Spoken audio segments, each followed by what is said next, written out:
Welcome to the next episode in this series of short video tutorials on how to digitize with Singer's Professional Sew-Ware Deluxe embroidery software, known as PSW Deluxe.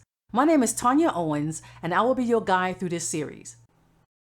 This tutorial focuses on creating monograms. PSW Deluxe has two true monogram fonts that can be used with the Monogram input dialog box.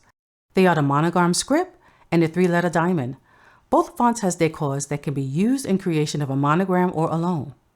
The other fonts can be used to create monograms, but they do not have decors.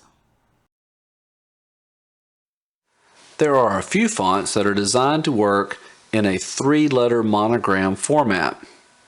They usually have an ascending shape letter on the left side, a larger letter for the center, and a descending shaped letter for the right side. In addition, they may also have decor brackets for either side of the letters. These fonts are typically designated by the words monogram or mono in the name of the font.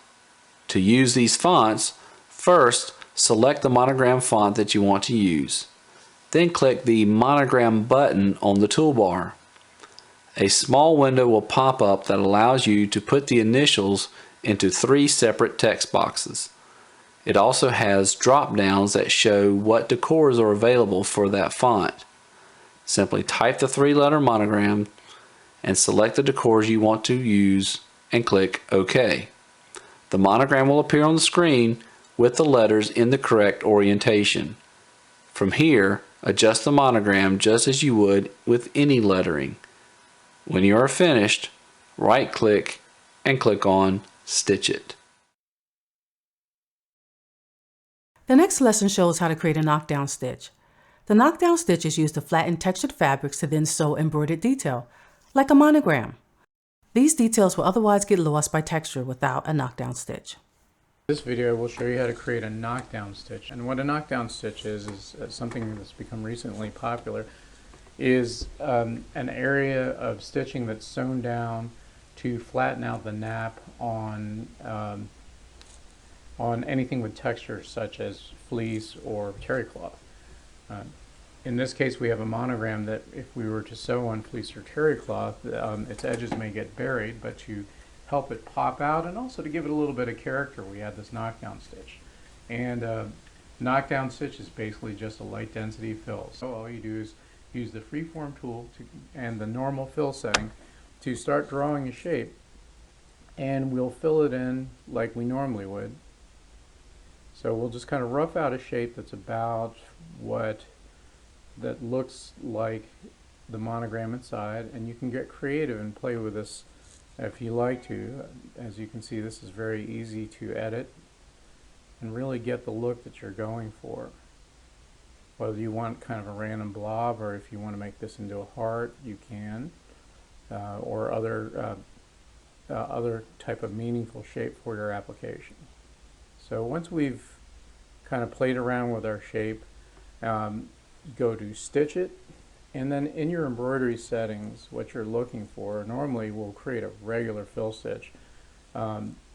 Set your angle, and then set your starting and ending point, and you get a fill that sews on top, which you would then put behind reorder to the start of the design, and that sews and flattens out the area. But you really don't want a full fill stitch, because now we're at 41,000 stitches. But a knockdown stitch is really a light stitch. So first of all, we'll edit that, and we'll try a lighter density. I'm going to choose 80, which means every 8 millimeters you'll get a row of stitching. So you can see that we have a row of stitching every 8 millimeters. And what I do suggest too, to give it the nice cross stitch look that you see on a knockdown stitch, is choose a fill underlay which runs the underlay at 90 degrees to the fill, and set the density to the same number. In other words, the rows going horizontally are spaced equally to the rows going vertically here, and I'll apply that, and you can see that now we have a cross stitching effect, which is our knockdown stitch. And if you really want to get a little more character, you can also set an angle. So for example, if I want to run it at 45 degrees, hit that, and now we have a 45-degree angle. And once we get out of digitizing, you can see that we have our nice knockdown stitch. But it's recommended you set this to the color of the background. That way it doesn't show up as much, and then that makes the lettering stand out. And that's our knockdown stitch. If you like this video, please click like and subscribe. There are additional videos in this series, so please check my channel to view those videos. I have also written an in-depth guide called Digitizing with PSW Deluxe Embroidery Software that contains greater detail than is in these videos.